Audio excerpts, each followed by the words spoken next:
Capítulo 1006. Era um origami de papel comum, explodindo em chamas vermelhas escarlates assim que voou, espalhando cinzas no processo. Amon, que estava olhando para o céu, de repente virou sua cabeça e olhou para o origami de papel que era um recipiente de chamas. Então levantou a palma da mão novamente. Um brilho frio brilhou nos olhos sob o monóculo. De repente, as chamas na superfície do origami de papel desapareceram. Klein e sua capacidade de trocar de local com sua marionete desapareceram. O mesmo aconteceu com controle de chamas, salto flamejante e canhão de ar. Naquele instante, ele teve 6 poderes Beyonder roubados, 4 dos quais eram bastante importantes. Se Amon conseguisse cometer mais alguns roubos, Klein poderia até ter se tornar uma pessoa comum. Isto foi roubo no nível dos anjos. Em meio às chamas extintas, o origami de papel flutuou lentamente. Backlund, casa do Dr. Aaron, em um carrinho preto. Envolto em seda prateada, Will Alception esfregou a boca e os olhos, resmungando: "A vida é tão difícil." Antes de terminar a frase, ele tirou o que parecia ser uma bengala de algum lugar.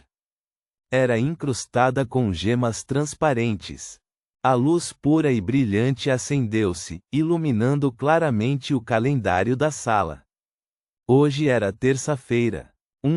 Rua Boquilund, número 160, dentro do jardim de Duane Dantes. O origami de papel que já estava carbonizado e incompleto congelou de repente no ar. Símbolos complicados de cor cromada apareceram, assumindo instantaneamente a forma de uma serpente enorme, ilusória e sem escamas. Os densos padrões e símbolos na superfície da gigantesca serpente prateada formavam uma roda conectada entre si. Ao redor de cada roda havia símbolos diferentes. Com um movimento dos frios e brilhantes olhos vermelhos, esta serpente gigante voou para o céu e ficou acima da rua Boquilund. Ela enrolou o corpo e mordeu o próprio rabo.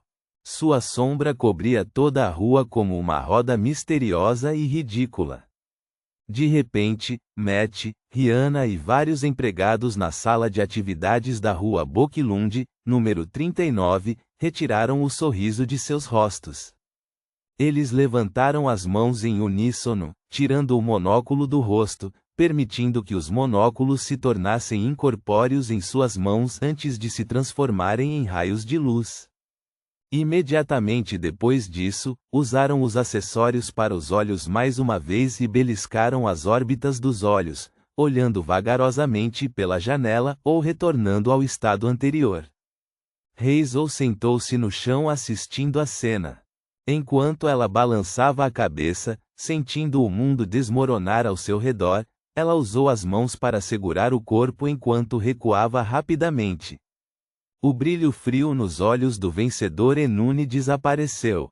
O monóculo cristalino ficou carbonizado e ele não exibia mais aquele olhar arrogante. Além disso, algo em seu corpo parecia ter sido extraído quando um verme do tempo branco, espesso, mas transparente e misterioso tomou forma acima de sua cabeça.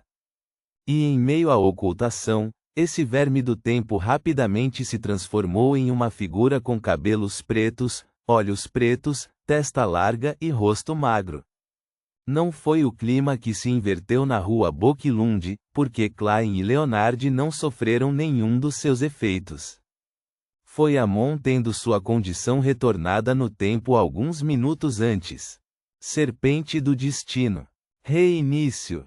Embora o Will Alception tivesse previsto que haveria algumas mudanças no destino, as coisas aconteceram um pouco mais tarde. No entanto, sua influência que veio de longe veio de forma muito oportuna. Para obter a ajuda da Serpente do Destino, Klein não apenas a alimentou com 5 sabores diferentes de sorvete, mas também concordou com uma compensação adicional.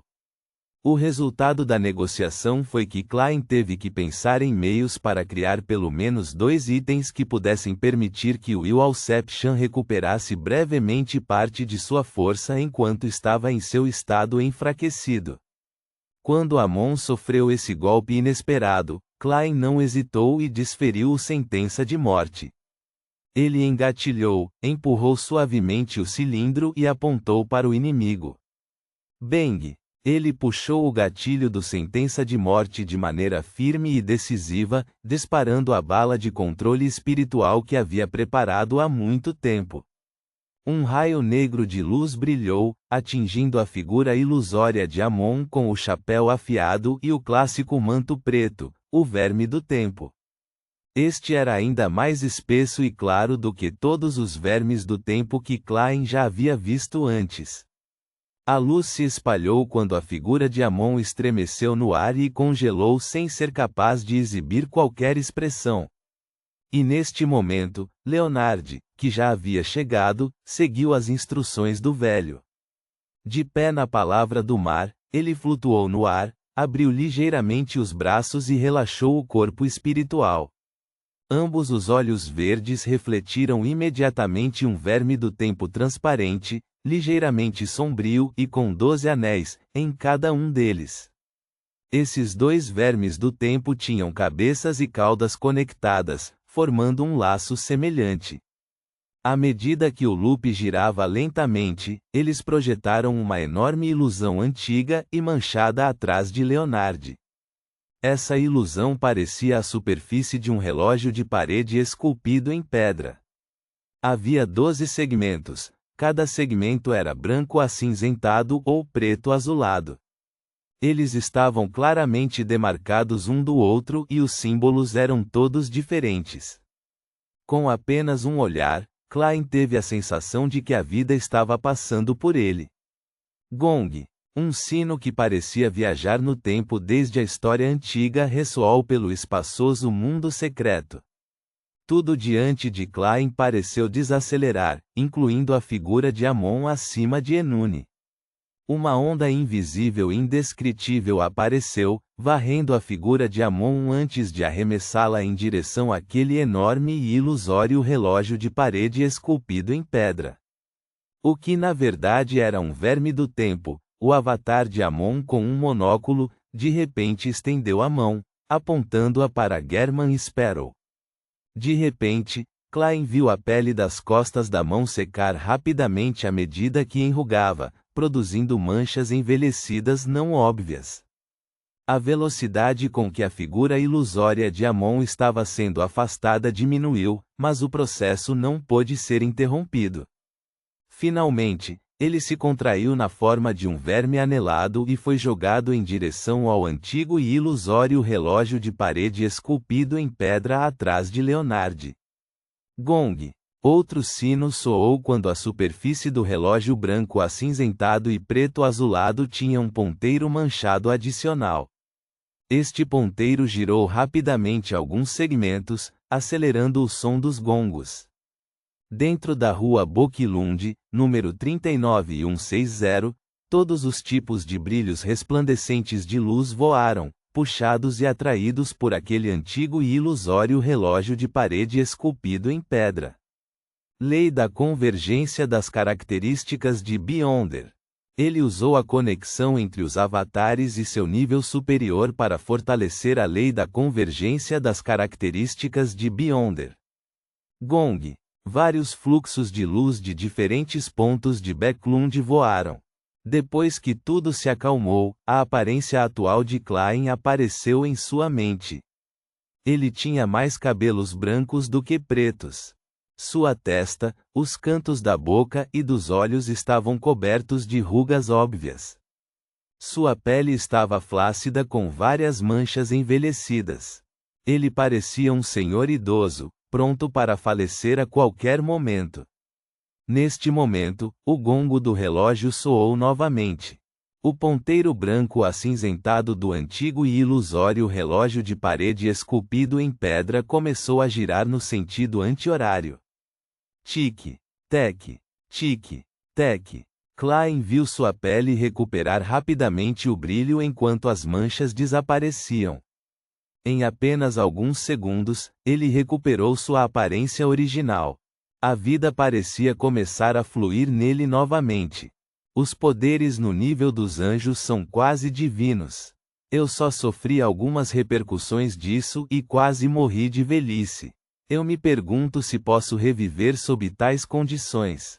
Klein observou sua condição e rapidamente olhou para cima e disse a Leonard Mitchell: como as pessoas parasitadas por Amon deveriam ser resgatadas?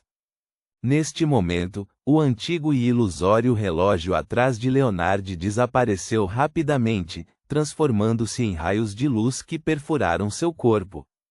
Leonard inclinou ligeiramente a cabeça, como se estivesse ouvindo alguma coisa. Depois de um tempo, ele disse: as características de Beyonder dos vermes do tempo nelas foram sugadas. As partes restantes foram absorvidas ou deixaram alguns vestígios. No entanto, isso não resultaria em uma influência excessiva sobre elas. O velho disse que não será excessivo, mas pode ser do ponto de vista de um anjo. Em suma, elas podem orar às divindades em que acreditam e ver se conseguem obter uma purificação completa. No entanto, sem que expliquem o que aconteceu exatamente, as divindades podem não dar uma resposta. Se você tem medo de quaisquer efeitos remanescentes, você pode considerar orientá-las a orar para aquela existência. Todos os itens que vierem disso serão seus. Talvez tendo experimentado pessoalmente uma batalha no nível dos anjos e tendo visto a forma espectral da serpente do destino, a agitação e o tremor de Leonard dificilmente poderiam ser suprimidos em um instante. As pessoas nesta rua são basicamente os crentes da deusa, então como posso fazer com que orem ao louco? Eu não quero ser jogado na cidade enevoada. A deusa está muito consciente deste assunto. Eles provavelmente receberão uma resposta se orarem para ela. Então, posso fazer com que sua eminência ariana devolva os vermes do tempo que tossirem para mim. Posso dar um pouco para ela. Enquanto os pensamentos de Klein corriam, ele secretamente soltou um suspiro de alívio. Ele então perguntou de passagem: haverá algum efeito colateral após uma purificação completa? Embora tivesse alguma experiência com o jovem Sol, esse jovem da Cidade de Prata não era uma pessoa comum. Depois de ouvir por um momento, Leonard disse: um pouco. Como é um nível mais profundo de paratização, mesmo que as pessoas comuns experimentassem uma recuperação completa, ainda haveria algum nível de influência sobre elas, como o fato de gostarem de usar monóculos. Tudo bem, volte primeiro. Deixe o resto comigo. Klein assentiu e ficou feliz porque as partes envolvidas nesta batalha não eram do tipo com poder destrutivo óbvio. Caso contrário, poderia não ser apenas a rua Boquilunde, mas todo o Burgo Norte poderia não ficar intacto. No Porto Pritis, um jovem de cabelos pretos, olhos pretos e rosto fino, usando um monóculo, andava de bicicleta enquanto voltava vagarosamente para casa. Ele exibia um sorriso óbvio ao abrir a caixa de correio e tirar os jornais e as cartas de dentro. Ao entrar na casa, o jovem beliscou o monóculo no olho direito enquanto rasgava as cartas, lendo seu conteúdo enquanto caminhava. Isso continuou até que ele encontrou uma carta sem nenhum nome. Se toda a conexão com nós, em Backlund for perdida, isso significa que Palais Zoroast pode muito bem estar escondido nas proximidades da rua Boquilunde, no Burgo Norte. Não nos pergunte por que estamos correndo tais riscos. A vida muitas vezes requer algum entusiasmo, alegria e expectativa. Nota 1. Nota do autor. Para que o enredo corresse bem, os detalhes de uma reunião de tarô foram ignorados. Quanto à previsão de Will, um desvio aconteceu por causa da habilidade de Amon de enfrentar o destino. Ponto.